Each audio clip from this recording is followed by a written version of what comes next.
Good Holy Saturday mga ka-GT sa Kalamat. Ito na nga naman po ulit. Napayagan tayo makapanig dito. Maraming salamat po sa pamanuhan. At ayan po, si JT sa Kalam. Parit na naman po yan. At syempre, papapaus lang po dyan. At napakainit po. Pero tinaga po. Ayan, ni JT sa Kalam.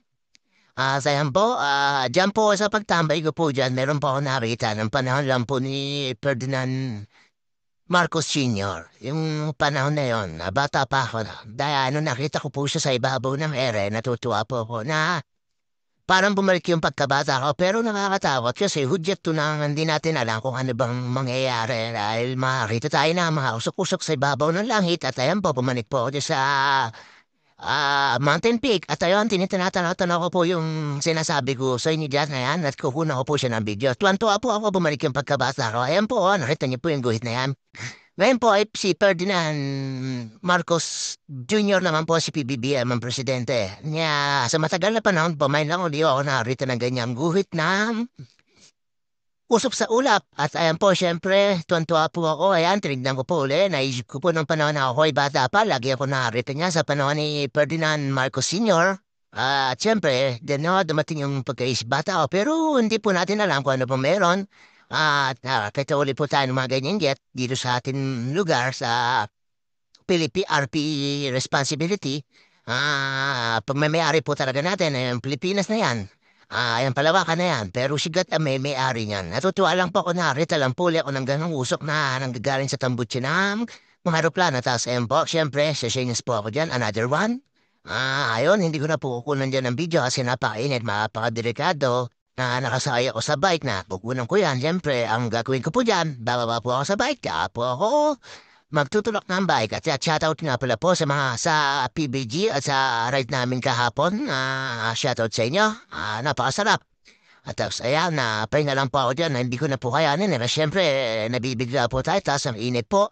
At after ko po dyan mamahon, ayan, nakita niyo po yan, yung bundok na yan. Siyempre, na yung makaahon. Nagulat po ako dyan, siyempre, sinasabi ko po sa inyo na wala na po yung mga bahayan dyan. Nandun na po pala sila sa bandang dulo, pero may mga nakatambay po.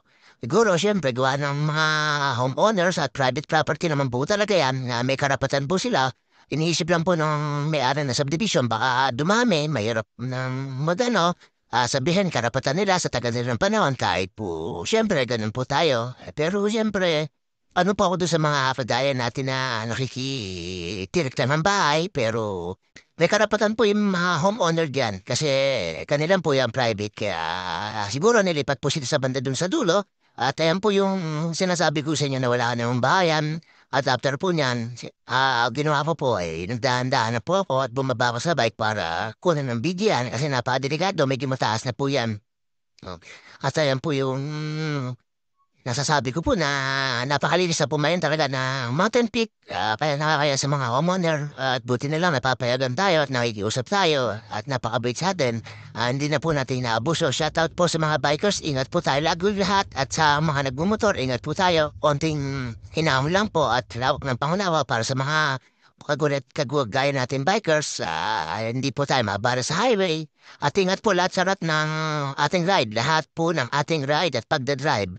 Sa mga siklista, motor ko, driver, ingat po tayo at huwag po tayo magiging mahinitin ng ulo sa highway. Maging mapagbigay po tayo kung kakapirasong bagay para hindi po tayo lahat maabala. Sobrang bigat po ng abala pagka ganun po. Kaya mga pagdidig sa kalam, hanggang dito na lang po muna ang aking vlog. Ablagab! Yun. Ayan po, Mountain Peak Babush, mga ka-JT sa kalam. Ingat po tayo lahat. At syempre, Sabado na po ngayon, Holy Saturday.